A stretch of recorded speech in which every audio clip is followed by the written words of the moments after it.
زۆر بەداخەوە حکوومەتی هەرێمی کوردستان زۆر بێباکە بەرامبەر بە مافی ڕاواکانی مامۆستایانی وانەبێژ. مامۆستایانی وانەبێژمانەیە ئێستاکە 14 ساڵە مامۆستای وانەبێژ، هەمانە 12 ساڵە، هەمانە 8 ساڵە مامۆستای وانەبێژە. داواکاری ئێمە چییە؟ دامەزراندنی مامۆستایانی وانەبێژە. داواکاری هەر نوێنەرێک، هەر مامۆستایەکی وانەبێژ لی دەپرسی داواکاری تۆ چییە؟ دەڵێ من دامەزراندنم دەوێت، نەک بڕەپارەیەکی مەقتوع کە ئێستا هاتوونە ژمارە 14 وەزارەتی داراییان دەرهێناوە کە بە کەلۆریۆ 400,000 دبلۆم 350,000 و هەروەها بەپێی بە شەوانەکان ئەوانەی کە 12 بە شەوانەیانەیە 200,000 و 250,000 و گوندەکان بەخشراون لە بە شەوانە. ئێمە داواکاری ئێمە ئەوە نەبوو بەڕاستی. ئێمەوە زیاتر لە 6 ساڵە نوێنەرایەتی مامۆستایانی وانەبێژ دەکەین، زیاتر لە 45 تا 50 نووسراومان دایتە لایەنی پەیوەندیدار. ئەنجومەنی وەزیران دەڵێ، سەرۆکایەتی پەرلەمان، وەزارەتی دارایی، وەزارەتی پەروەردە، سەرۆکی لیژنەی پەرلەمان، تاوەکو ئێستا بەدەم داواکاری مامۆستایانی وانەبێژ نەهاتوو. سەبارەت بە دۆخی مامۆستایانی وانەبێژ لە ئێستادا پەروەردەکانی دۆگ مانگی 4 و مانگی 3 و 4 و 5 دابەش نەکراوە ساڵی 2021.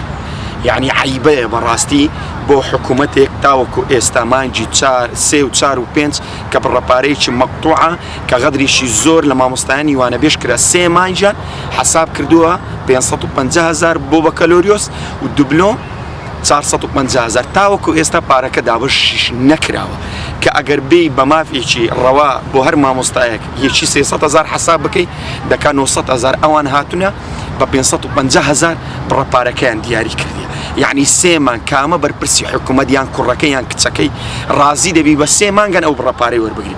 ئەوانە بە یەک ڕۆژی ئەوەندە پاری سەرف دەکەن، بە یەک ڕۆژی.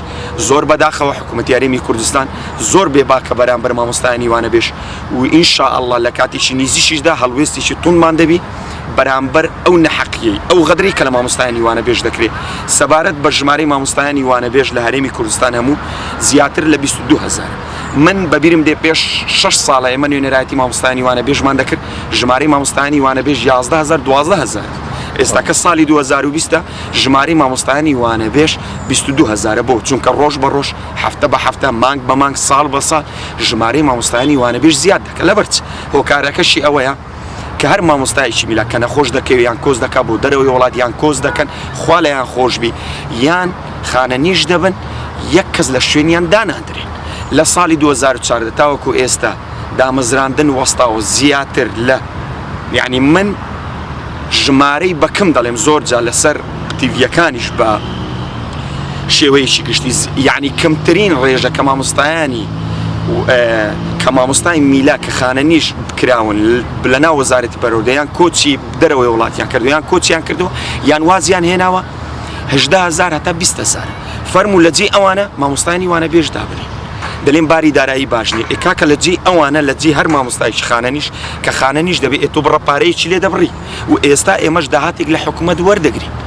تۆ دێنی مامۆستایکی وانەبێژ دادەمەزرێنی 18,000 تاوەکو 20,000 مامۆستا خانە نیش بۆ فەرموو ئێستا کە 22,000 فەرموو لە جێ ئەوانە سەرجە مامۆستایانی وانەبێژ تۆ دادەمەزرێن بەبێ ئەوەی یەک داهات لە حکوومەت تۆ سەرف بکەی.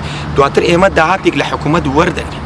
یعنی نازانم تاکە ئێمە مامۆستای وانەبێژ بین تاکە یعنی تۆ لە ناو وەزارەتی پەروەردەوی بڵین مامۆستای میلاک و مامۆستای وانەبێژ وەکو ئەرک ئێمە ئەرچی خۆمان جێبەجێ کردووە بەڵکو بە زیادەوەش بەڵام مافمان پێ نادرێت. بەڵێ